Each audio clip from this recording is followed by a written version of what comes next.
नमस्कार दोस्तों, हम लेके आ गए हैं एक नई वीडियो आपके सामने। और जैसा बहुत सारे लोगों की डिमांड आ रही थी कि सर मैथ को बिल्कुल शुरू से स्टार्ट करो, तो बिल्कुल शुरू से स्टार्ट करने के लिए आ गए हम। पहला ही टॉपिक नंबर सिस्टम, बिल्कुल बारीकाई से नंबरों के बारे में जानेंगे। बहुत ही अच्छी तरीके से, पूरे प्रॉपर तरीके से हम नंबर सिस्टम को जानेंगे और धीरे धीरे बहुत अच्छे लेवल पर हम नंबर सिस्टम को तैयार करेंगे। ठीक है, तो आज की वीडियो स्टार्ट करते हैं भैया नंबर सिस्टम से। नंबर सिस्टम में सबसे पहले हम पढ़ेंगे क्लासिफिकेशन ऑफ नंबर, यानी नंबरों का वर्गीकरण किस तरीके से किया गया है। कैसे अभाज्य संख्याएं होती हैं, कैसी सम संख्याएं होती हैं, कैसी विषम संख्याएं होती हैं, ये सारी क्लासिफिकेशन ऑफ नंबर में हम जानेंगे। तो हम टॉपिक डाल रहे हैं क्या आज का, classification of numbers. Classification of numbers, संख्याओं का वर्गीकरण। संख्याओं का वर्गीकरण करेंगे, कैसे कैसे सारी संख्याएं होती हैं। ठीक है, तो होता क्या है, सबसे पहले स्टार्टिंग में कॉम्प्लेक्स नंबर्स के बारे में हम जानेंगे। कॉम्प्लेक्स नंबर क्या होते हैं? कॉम्प्लेक्स नंबर्स यानी जिन्हें हम हिंदी में बोलते हैं सम्मिश्र सम्मिश्र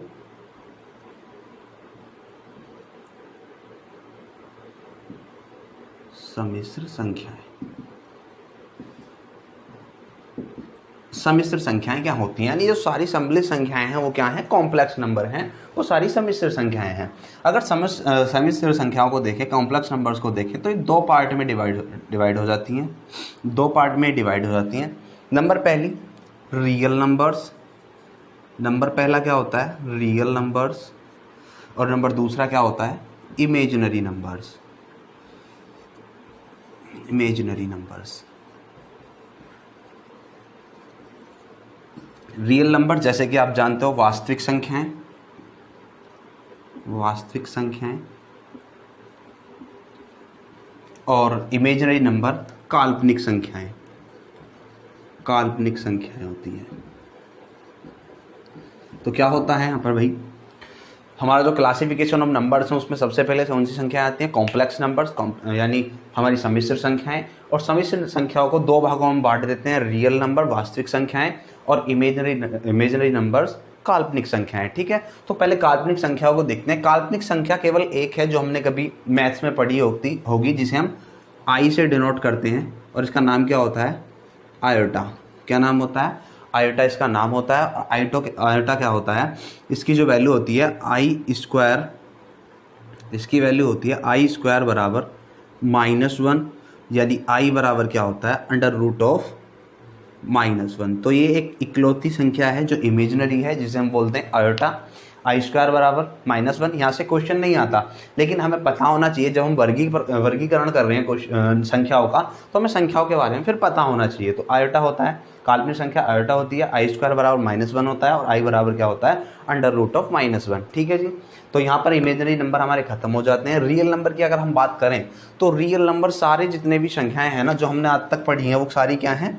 रियल नंबर है। जैसे कि हमारी एक ये क्या है? हमारी लाइन है, और यहाँ पर क्या होता है? ज़ीरो होता है। ज़ीरो से अगर हम राइट साइड में चलते हैं तो +1, +2, +3, +4 और डॉट डॉट डॉट डॉट करके यहाँ कहाँ तक? ये प्लस इन्फिनिटी तक। और अगर लेफ्ट में चलें तो -1, -2, -3 और ये कहाँ तक? माइनस इन्फिनिटी से, यानी माइनस इन्फिनिटी से लेकर और प्लस इन्फिनिटी तक ये सारी क्या हैं? ये सारी हमारी वास्तविक संख्याएं हैं, सारी वास्तविक संख्याएं हैं। चलो तो आगे अब वास्तविक संख्याओं को देखते हैं। वास्तविक संख्याओं में क्या क्या आते हैं, तो एक बार स्क्रीनशॉट ले लो इसका, मिटा रहा हूं मैं। चलो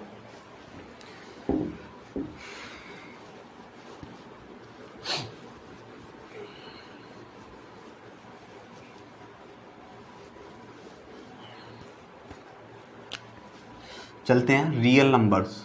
रियल नंबर्स यानी वास्तविक संख्याएं।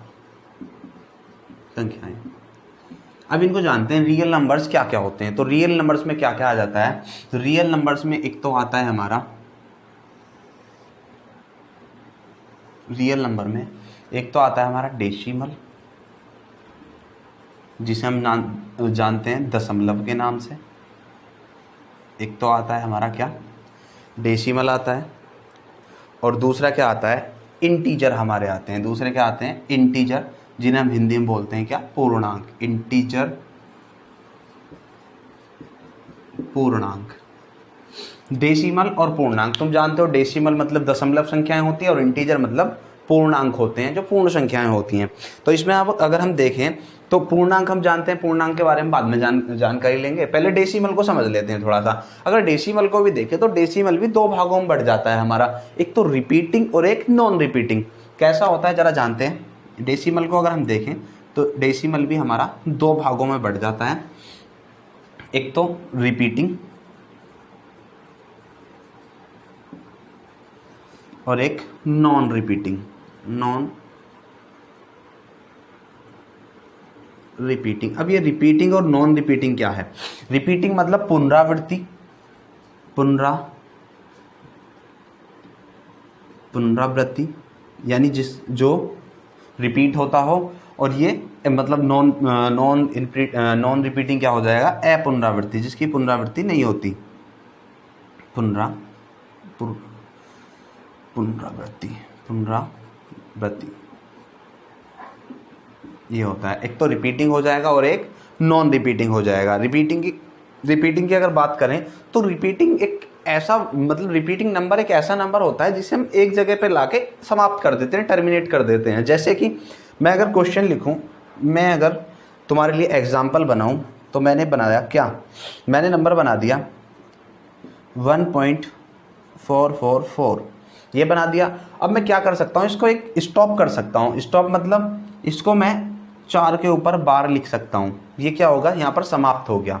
ठीक है, ये यहाँ पर क्या हो जाता है, समाप्त हो जाता है। और इसको क्या कहते हैं, और भी हम लिख सकते हैं इसको कुछ भी। जैसे मैं लिख दूँ 3.333, तो ये क्या हो गया, रिपीटिंग है, यानी इसको मैं हटा के क्या कर सकता हूँ, यहाँ पर समाप्त कर सकता हूँ। रिपीटिंग क्या हो जाता है, ये समाप्त हो जाता है, टर्मिनेट आसानी से हो जाता है। ठीक है, और इसे हम P/Q के रूप में भी लिख सकते हैं। इसे P/Q के रूप में लिख सकते हैं। P/Q के रूप में इसे हम लिख सकते हैं। नीचे तक दिख रहा है ना, तो इसे हम P/Q के रूप में लिख सकते हैं।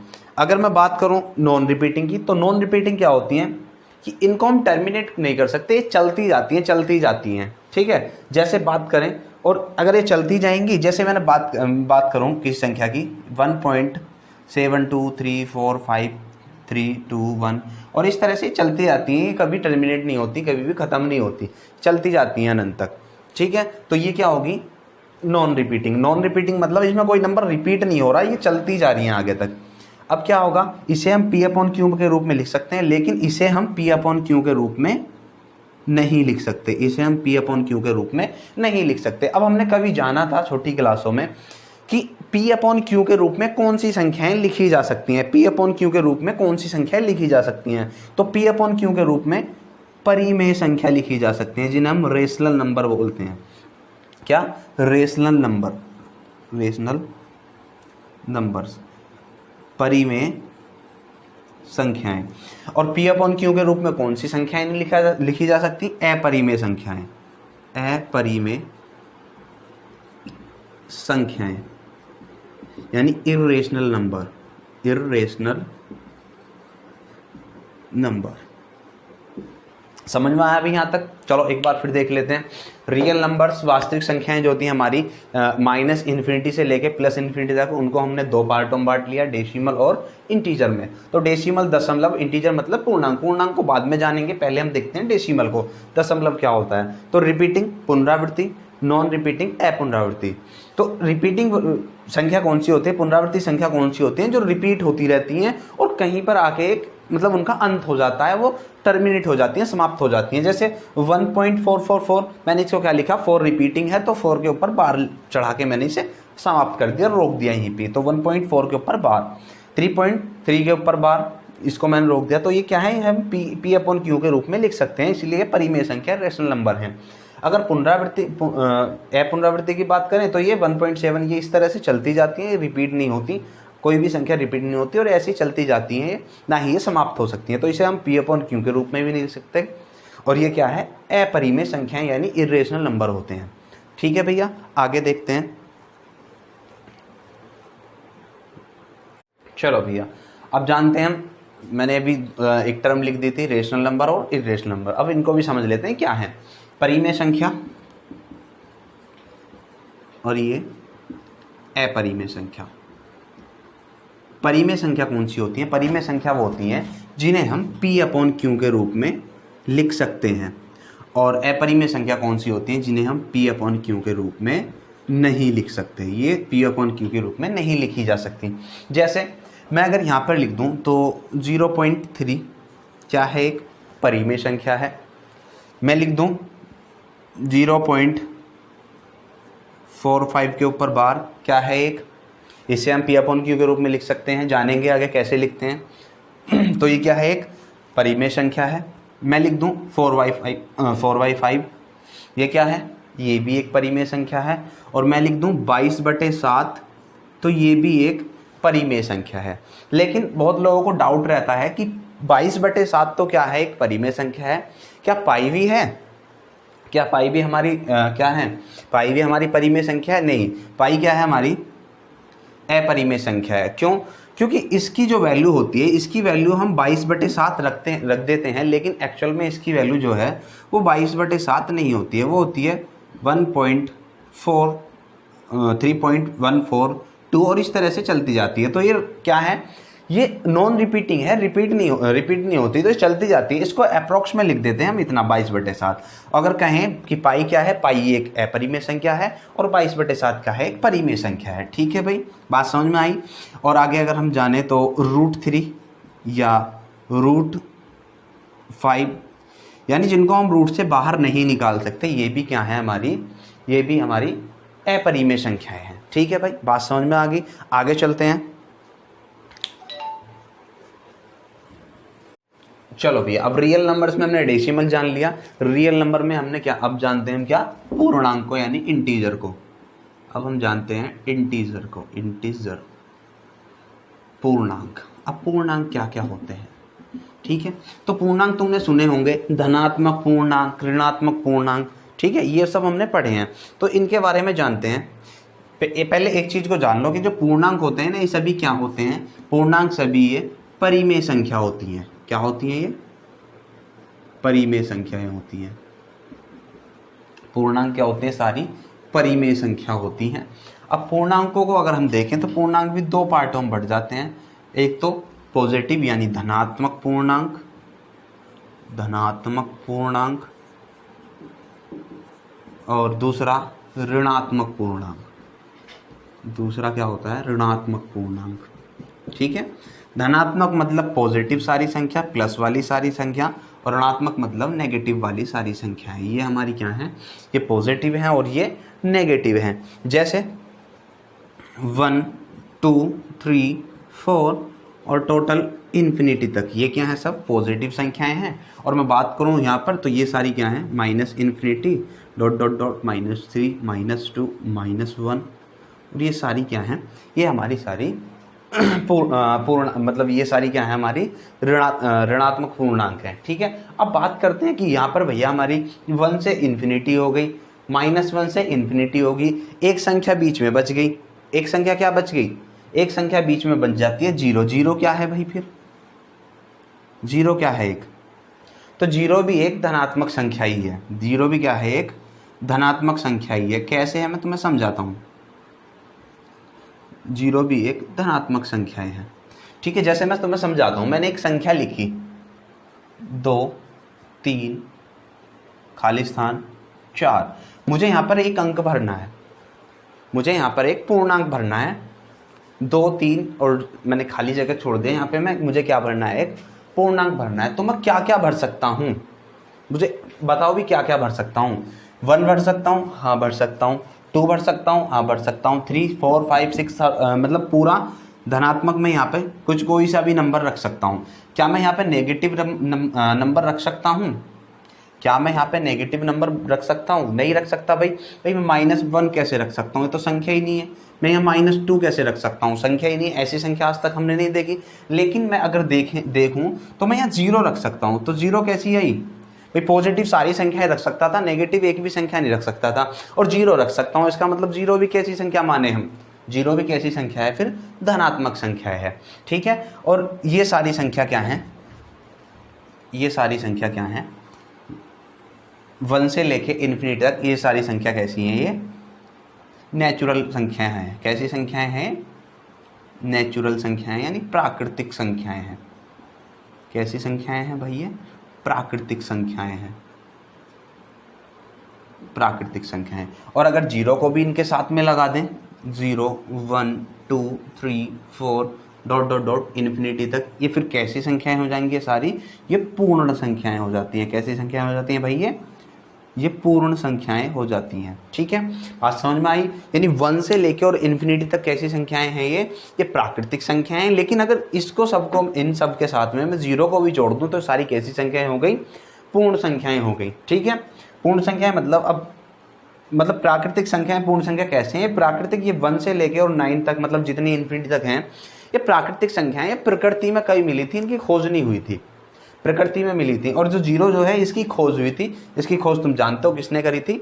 आर्यभट्ट ने इनकी खोज करी थी 0 की। बात समझ में आ गई भी यहाँ तक? अगर मैं तुमसे अब बात करूं कि सबसे छोटी, ये क्वेश्चन बहुत पूछा जाता है, सबसे छोटी प्राकृतिक संख्या,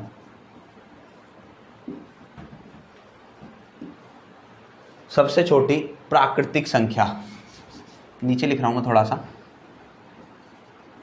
सबसे छोटी प्राकृतिक संख्या। तो कौन सी है सबसे छोटी प्राकृतिक संख्या? वो है हमारी 1 है हमारी सबसे छोटी प्राकृतिक संख्या। लेकिन सबसे छोटी पूर्ण संख्या की अगर मैं बात करूं तो सबसे छोटी पूर्ण संख्या कौन सी हो जाएगी? वो हो जाएगी हमारी 0। ठीक है भाई, बात समझ में आ गई तुम्हें इतनी? सबसे छोटी प्राकृतिक संख्या की अगर हम बात करते हैं तो सबसे छोटी प्राकृतिक संख्या 1 है, और अगर सबसे छोटी पूर्ण संख्या की हम बात करते हैं तो सबसे छोटी पूर्ण संख्या 0 है। तो आगे बात करते हैं भैया, आगे देखते हैं। चलो भैया देखते हैं रियल नंबर में हमने क्या जाना? इंटीजर में हमने क्या जाना? पॉजिटिव और नेगेटिव, धनात्मक और ऋणात्मक। अब धनात्मक में भी हम जानते हैं, पॉजिटिव संख्याओं में भी हम क्या जानते हैं? 2 तरह की संख्याएं हमें मिल जाती हैं, एक तो ऑड और एक इवन, यानी विषम और सम।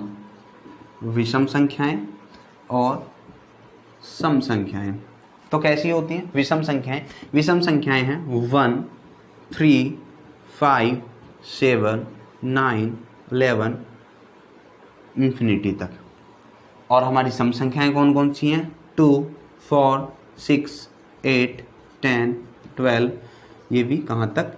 इन्फिनिटी तक। ठीक है, यानी सम संख्याएं कौन सी हैं? सम संख्याएं वो हैं जो 2 से विभाजित हों, और हमारी विषम संख्याएं कौन सी हैं? जो 2 से विभाजित ना हो। ठीक है, तो सम संख्याएं कौन सी है? सम संख्याएं हमारी जो 2 से विभाजित हो, और विषम संख्याएं कौन सी हैं? जो 2 से विभाजित ना हो। ठीक है भाई, अब यहाँ पर भी केस आ जाता है 0 का। 0 कैसी है? सम है या विषम है? 0 के बारे में जानते हैं थोड़ा सा फैक्ट। 0 कैसी संख्या है? अब देखो फिर से मैं वही ले जाता हूँ, मैंने अभी बताया कि जो संख्या हमारी 2 से विभाजित होगी वो कैसी संख्या है? सम संख्या है। जो 2 से विभाजित हो जाएगी वो सम संख्या है, और जो 2 से विभाजित नहीं होगी वो विषम संख्या है। तो इसी के तर्ज पर देखते हैं अब हम। मैं एक संख्या लिख रहा हूँ तुम्हारे लिए, 2 1 4 1। ये कैसी संख्या है? भाई? ये विषम संख्या है। विषम संख्या कैसे? पीछे से पता लग जाएगा कि ये 1 है, और 1 जो है क्या है? 2 से विभाजित नहीं होती है, इसलिए विषम संख्या है। ठीक है भाई, तो एक और संख्या मैं लिख रहा हूँ, 2 3 4 2। ये कैसी संख्या है? ये हमारी सम संख्या है, क्योंकि पीछे क्या आ रहा है, 2 आ रहा है और 2 2 से विभाजित हो जाता है, तो ये कैसी संख्या है, सम संख्या है। अब मैं इस 2 को हटा के अगर मैं यहाँ पर 0 लिख दूं तो क्या होगा, 2 से तो भाई ये भी कटती है, 2 से तो ये भी कट रही है, इसका मतलब ये भी सम है, इसका मतलब 0 भी क्या है, एक सम संख्या है, 0 भी क्या है, एक सम संख्या है। बात समझ में आ गई? ये क्वेश्चन पूछा गया है कि 0 कैसी संख्या है, सम विषम, सम या विषम दोनों, या इनमें से कोई नहीं। तो कैसी संख्या है 0 हमारी, सम संख्या है, एक इवन संख्या है। ठीक है भाई, आगे बात करते हैं। और थोड़ा सा इसी में होता क्या है कि अगर हम ऑड संख्या प्लस ऑड संख्या, यानी मैं हिंदी में लिखता हूँ, विषम संख्या प्लस विषम संख्या करता हूँ, तो मुझे क्या रिजल्ट मिलता है, सम संख्या मिलता है। समझा रहा हूँ थोड़ा सा मैं ऐसे ही तुम्हें 0 के लिए। ठीक है, सम संख्या और विषम संख्या को अगर मैं जोड़ता हूँ तो क्या मिलता है, मुझे सम मिलता है। और अगर मैं सम और सम को जोड़ता हूँ, तो सम और सम को जोड़ता हूँ तो भी मुझे क्या मिलता है, सम ही संख्या मिलती है। ठीक है, अब 0 को अप्लाई करके देखते हैं यहाँ पे कि 0 कैसी संख्या है। अगर मैं 2 और 4 रखूँ तो क्या मिला, 6 सम संख्या है। लेकिन अगर मैं 2 और 0 को रखूँ तो क्या मिला, 2 सम संख्या है, इसका मतलब 0 भी एक सम संख्या है ना। अब विषम विषम रख के देखते हैं। अगर मैंने 1 और 3 को रखा, 4 सम मिला, यानी सही बात है बिल्कुल। लेकिन अगर मैं 1 और 0 को रखता हूं तो क्या मिलेगा, 1, तो इसका मतलब 1 तो सम नहीं है, ये विषम है, तो इसका मतलब ये क्या है, ये गलत रख दी मैंने, गलत मतलब ये विषम नहीं है। बात समझ में आ गई? 0 बिल्कुल क्लियरिफाई होगा ना, 0 कैसा नंबर है, 0 एक कैसा नंबर है, सम संख्या है, क्योंकि विषम पर अप्लाई नहीं हो रहा है किसी भी तरीके से, विषम पर 0 अप्लाई नहीं हो रहा। ध्यान रखिए ये वाली बात कि विषम विषम कैसी संख्या होती है, विषम विषम को जब हम जोड़ते हैं तो सम संख्या बनती है, और सम को जब हम जोड़ते हैं तो भी एक सम संख्या मिलती है। ठीक है भाई, अगर हम विषम और सम को जोड़ेंगे तो भी विषम मिलेगी, अगर हम विषम और सम को जोड़ेंगे तो फिर क्या मिलेगी, हमें एक विषम संख्या मिलेगी। ठीक है भाई, मिटा रहा हूं मैं यहाँ।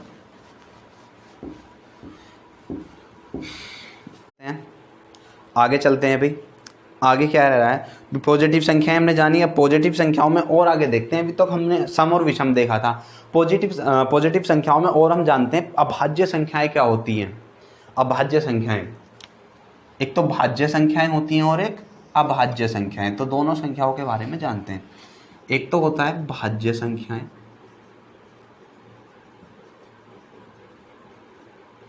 भाज्य संख्याएं, और एक होती है अभाज्य संख्याएं, जिन्हें हम बोलते हैं प्राइम नंबर्स। प्राइम नंबर्स, तो एक तो होगी भाज्य और एक होगी अभाज्य। अब भाज्य संख्या कैसी होती हैं? भाज्य संख्याएं वो होती हैं जिनके कम से कम तीन गुणनखंड हों। ठीक है, तो मैं लिख दे रहा हूं इस टर्म को। भाज्य संख्याएं वो होती हैं जिनके कम से कम 3 गुणनखंड हो। कितने गुणनखंड हो? कम से कम 3 गुणनखंड हो। जैसे कोई भी संख्या लिख लो, मैं संख्या लिखता हूँ 4। 4 को अगर देखें तो 4 1 से भी कटती है, 4 2 से भी कटती है, 4 4 से भी कटती है। यानी कम से कम कैसे कितने गुणनखंड हैं इसके? 3 गुणनखंड है। मैं अगर लिख दूं संख्या 12, तो 12 को अगर देखें तो 1 से कटती है, 2 से कटती है, 3 से कटती है, 4 से कटती है, 6 से कटती है और 12 से भी कटती है। यानी कम से कम 3 और ज़्यादा से ज़्यादा कितने भी हमारे इसके गुणनखंड हो सकते हैं। तो भाज्य संख्या हमने जानी, कम से कम कितने गुणनखंड होने चाहिए? 3 गुणनखंड होने चाहिए। ठीक है, अगर अभाज्य की बात करें तो अभाज्य कैसे? अभाज्य के बारे में अगर हम जाने तो अभाज्य के लिए शर्त है भैया, अभाज्य के लिए शर्त क्या है कि कम से कम 2 और ज़्यादा से ज़्यादा भी कितने? 2। तो अभाज्य संख्या हम जानते हैं जिनके केवल 2 गुणनखंड होते हैं, जिनके केवल 2 गुणनखंड होते हैं। यानी ना तो 2 से कम हो ना 2 से ज़्यादा हो। कम से कम मतलब यहाँ तो था हमारा कम से कम 3 गुणनखंड हो, यानी 3 भी हो सकते हैं और 3 से ज़्यादा भी हो सकते हैं। लेकिन यहाँ प्राइम संख्याओं में क्या शर्त है? प्राइम संख्याओं में शर्त ये है कि केवल 2 ही गुणनखंड होने चाहिए, ना तो 2 से कम और ना 2 से ज़्यादा। ठीक है, जैसे पहली संख्या की बात करूं तो पहली संख्या क्या है हमारी? 2। 2 क्या है? 2 केवल 1 से, और 2 से ही कटती है, यानी 2 गुणनखंड है केवल इसके। तो ये कैसी संख्या है हमारी? सबसे छोटी अभाज्य संख्या है। 3 की बात करूं तो 3 भी इसका केवल 1 से कटती है और 3 से कटती है। अगर हम 5 की बात करूं तो ये भी कैसी है? 1 से कटती है और 5 से कटती है, यानी केवल 2 ही गुणनखंड है। 7 को देख लो, 7 भी सेम है, 1 से कटती है और 7 से कटती है। लेकिन अगर 9 को देखूं, मैं 9 को देखूं तो 9 कैसी संख्या है? 9 एक भाज्य संख्या है, क्योंकि ये 1 से भी कटती है, 3 से भी कटती है और 9 से भी कटती है, यानी इसके 3 गुणनखंड हो गए, इस वाली कैटेगरी से बाहर हो गई। इस वाली संख्या से क्या हो, इस वाली कैटेगरी से बाहर हो गई, इसके 3 गुणनखंड हो गए। ठीक है भाई, बात समझ में आ गई तुम्हें? भाज्य संख्या जिनके कम से कम 3 गुणनखंड हो, जैसे 4 और ये सब है ना, और प्राइम संख्या यानी अभाज्य संख्या कैसी होंगी? जिनके केवल 2 ही गुणनखंड हो, 2, 3, 5, 7। ठीक है भाई, चलो बिठा रहा हूँ, देख लो एक बार। चलो भैया देखते हैं भाई, भाज्य और अभाज्य संख्याओं के बारे में हमने जाना। अब एक चीज फिर से, एक अपवाद फिर से रह गया। क्या? एक अपवाद फिर से रह गया, 1। अब 1 कैसी संख्या है भाई? 1 कैसी संख्या है? तो 1 को अगर हम देखें तो 1 का केवल एक ही गुणनखंड है। 1 का केवल एक ही गुणनखंड है, 1 केवल 1 से ही कटती है। तो ना तो ये भाज्य की कैटेगरी में, क्योंकि भाज्य की जो शर्त है, भाज्य की शर्त ये है कि कम से कम 3 गुणनखंड हमारे होने चाहिए भाई, कम से कम 3। तो ना तो इसके कम से कम 3 गुणनखंड है, और अभाज्य की शर्त ये है कि 2 गुणनखंड होने चाहिए केवल, तो ना ही इसके 2 गुणनखंड हैं। तो ये तो अब केस बन गया। ये केस क्या बनता है? ये केस ये बनता है ना तो भाज्य और ना ही अभाज्य। ये क्वेश्चन भी हमारा टेट के पेपर में पूछा गया है कि 1 कैसी संख्या है। टेट के पेपर में पूछा गया है क्वेश्चन ये कि 1 कैसी संख्या है, ना तो भाज्य और ना ही अभाज्य। सेम 0 का केस भी यही है, ना तो वो भाज्य और ना ही वो अभाज्य है। ठीक है भाई, बात समझ गए? चलो आगे चलते हैं और आगे देखते हैं। अब हम भाज्य संख्याओं की बात करें, अभाज्य संख्याओं की बात करते हैं। अभाज्य संख्याएं कौन कौन सी होती हैं? अभाज्य संख्याओं पर क्वेश्चन अक्सर पूछा जाता है। अभाज्य संख्याएं कौन कौन सी होती है? तो अभाज्य, सबसे छोटी अभाज्य संख्या कौन सी होती है? 3, उसके बाद 5, उसके बाद 7, 5, उसके बाद 7, 7 के बाद 11, 11 के बाद 13, 13 के बाद 17, 17 के बाद 19, और आगे भी इसी तरीके से बढ़ती चली जाती है। आगे भी क्या होता है? इसी तरीके से बढ़ती चली जाती है। तो यहाँ से कई क्वेश्चन बनते हैं भाई। कई क्वेश्चन क्या बनते हैं? पहला क्वेश्चन तो ये बनता है कि सबसे छोटी अभाज्य संख्या कौन सी है। पहला क्वेश्चन क्या बनता है कि सबसे छोटी अभाज्य संख्या क्या है? तो सबसे छोटी अभाज्य संख्या 2 है।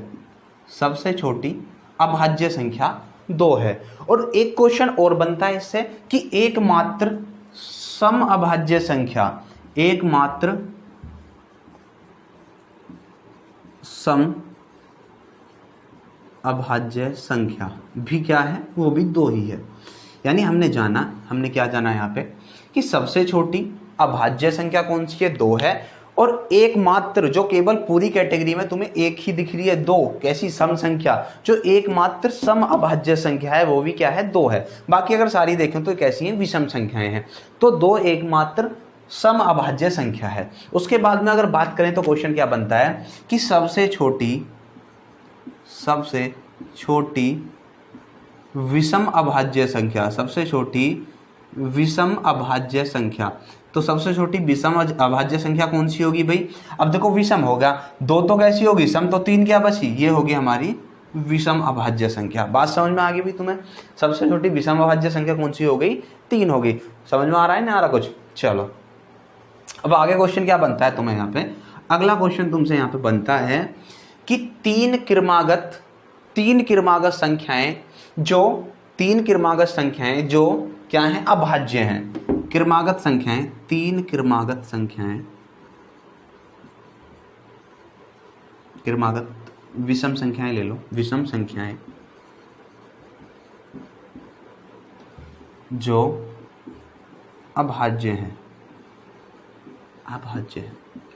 तो देखो, 3, 5 और 7 पूरे नंबर सिस्टम में इकलौती 3 ही संख्याएं हैं जो क्या हैं? क्रमागत भी हैं, 3, 5, 7, और कैसी है? अभाज्य संख्या भी हैं। पूरी पूरी तुम्हारी नंबर हिस्ट्री में यही केवल 3 संख्याएं हैं, 3, 5, 7। और यहाँ से क्वेश्चन बनता है भाई, यहाँ से क्वेश्चन जनरली एग्जाम में बन जाता है कि 3 क्रमागत अब विषम संख्या दे भी सकता है और विषम संख्या नहीं भी दे सकता है, कोई जरूरी ना है। तो 3 क्रमागत विषम संख्याएं जो अभाज्य हैं कौन सी हैं? 3, 5 और 7। बात समझ में आ गई भाई यहाँ तक? आगे देखते हैं, आगे क्या देखते हैं? आगे अब हम देखते हैं कि कौन सी कितनी अभाज्य संख्या कहाँ पर है, कितनी अभाज्य संख्याएं कहाँ पर है। ठीक है, अगर मैं टोटल पहली श्रेणी में बात करूं कि 1 से 10 तक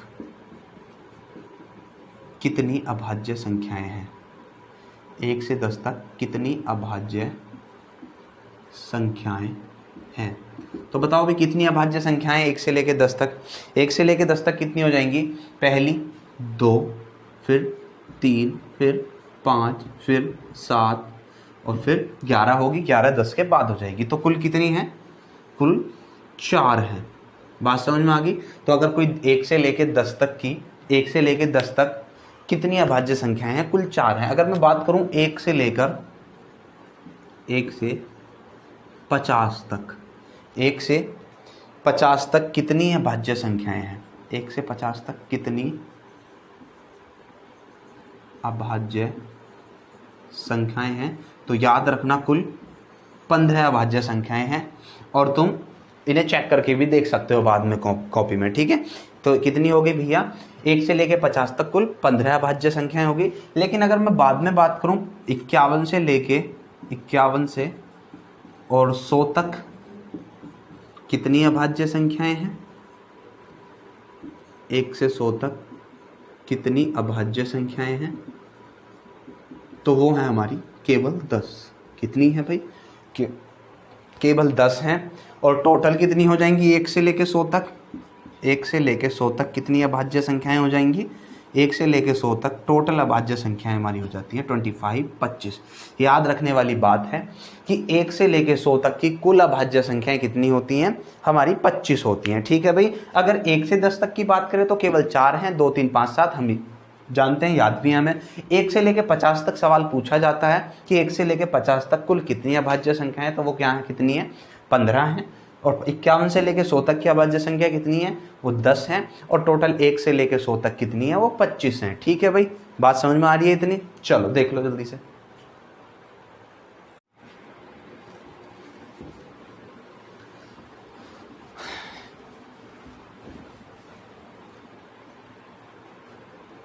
चलो भाई देखते हैं अब आगे।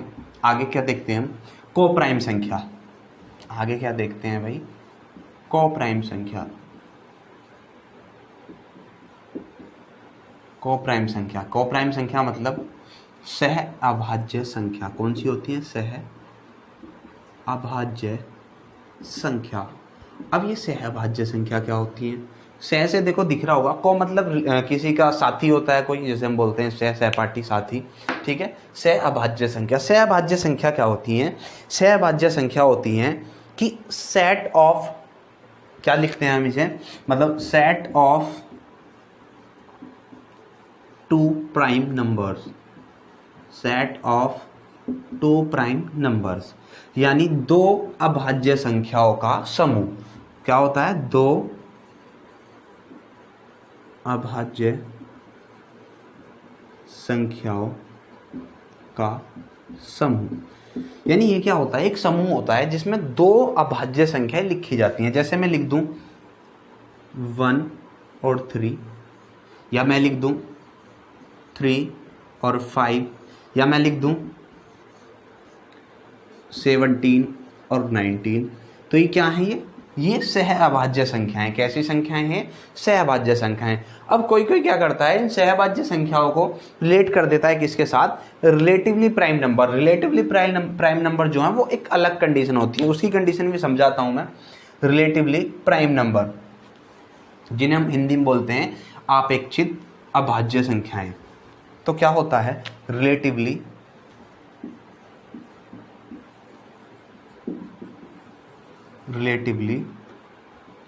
Prime number. वैसे हमारे काम की चीज़ नहीं है लेकिन हम फिर भी पढ़ ले रहे हैं। रिलेटिवली प्राइम नंबर क्या होते हैं? आपेक्षित, हमें बोलते हैं हिंदी में इसे, आपेक्षित अभाज्य संख्याएं। तो ये क्या होती हैं? ये ऐसी होती हैं, मतलब इनका ग्रुप जो होता है सेट ऑफ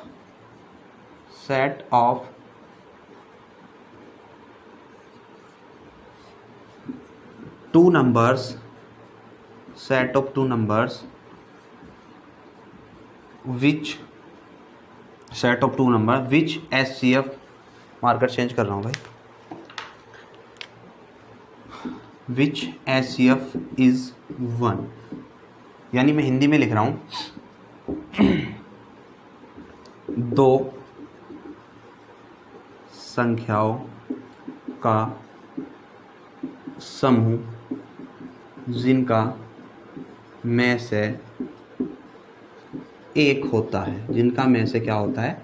एक होता है। अब जरूरी नहीं है कि वो प्राइम संख्या ही हो, केवल हमें क्या लिखना है कि ऐसी संख्याएं लिखनी है जिनका में से क्या हो? एक हो। जैसे मैंने लिख दिया, जैसे मैंने सेट बना दिया 3 और 4 का।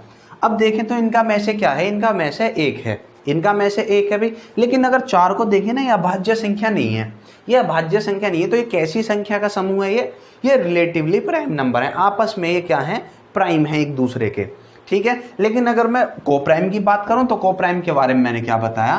कोप्राइम के बारे में मैंने बताया था कि set of two prime numbers, यानी दो अभाज्य संख्याओं का ग्रुप। यहां पर केवल मेरी, यहां पर जो रखी जाएंगी केवल वो अभाज्य संख्या ही रखी जाएंगी, जैसे 5 और 7। यहाँ पर मैं भाज्य संख्या नहीं रख सकता, लेकिन यहाँ पर मैं भाज्य संख्या रख सकता हूँ, केवल इस शर्त पर जो मैं संख्या रख रहा हूँ उनका क्या होना चाहिए? उनका में से एक होना चाहिए। जैसे मैं संख्या लिख दे रहा हूँ क्या? 6, मैं संख्या लिख रहा हूँ 6, और क्या लिख दूँ मैं? या 6 नहीं लिख रहा, मैं लिख रहा हूँ संख्या लिख दो, जैसे 4 और 5। 4 और 5 ये संख्या कैसी है? रिलेटिवली प्राइम नंबर है। और मैं संख्या लिख दूं, और मैं संख्या लिख दूंगा कैसी संख्याएं? 11 और 12, ठीक है। ये भी कैसी है? रिलेटिवली प्राइम नंबर है। देखो दिख रहा है मुझे 12 प्राइम नंबर नहीं है, लेकिन 11 के साथ में ये प्राइम है। 11 और इसमें कोई कॉमन, कुछ भी कॉमन नहीं है, इनका में से क्या है? 1 है, इसलिए क्या है? रिलेटिवली प्राइम नंबर है, ठीक है भाई। आगे बात करते हैं, बात समझ में आ गई होगी तुम्हें, रिलेटिवली प्राइम नंबर क्या है और को प्राइम नंबर क्या है। को प्राइम नंबर मतलब जो प्राइम नंबरों का सेट है, प्राइम नंबरों का सेट, माने दो संख्या प्राइम नंबर, इनका सेट क्या है? को प्राइम नंबर है, ठीक है। और रिलेटिवली प्राइम नंबर क्या है? जिनका में से एक हो। आगे जानते हैं अब, आगे और एक संख्या और जानते हैं हम अभी, और वो संख्या क्या है? वो संख्या है हमारी पूर्णकालिक संख्याएं। क्या बोलते हैं हम उन्हें? पूर्णकालिक संख्याएं। पूर्णकालिक संख्याएं यानी परफेक्ट नंबर्स। अब परफेक्ट नंबर्स क्या होते हैं? परफेक्ट संख्याएं क्या होती हैं? इस पर एक बार क्वेश्चन पूछा गया है भाई। परफेक्ट संख्याएं क्या होती हैं? परफेक्ट संख्याएं वो होती हैं जो जिसके गुणनखंडों का योग वही संख्या होता है उस संख्या को छोड़कर,